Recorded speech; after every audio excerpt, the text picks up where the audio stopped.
العذراء البهية. تحت شعار نوبة ستينية الاستقلال ستنطلق فعالية الدورة 18 لأندلسية الجزائر طيلة 3 عطل نهاية أسبوع متتالية، ذلك بقاعة ابن خلدون بالعاصمة،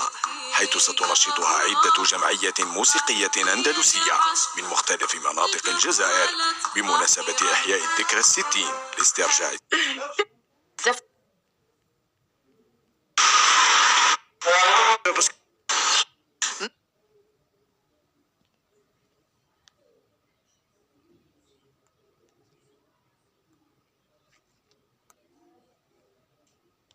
يا العذراء البهية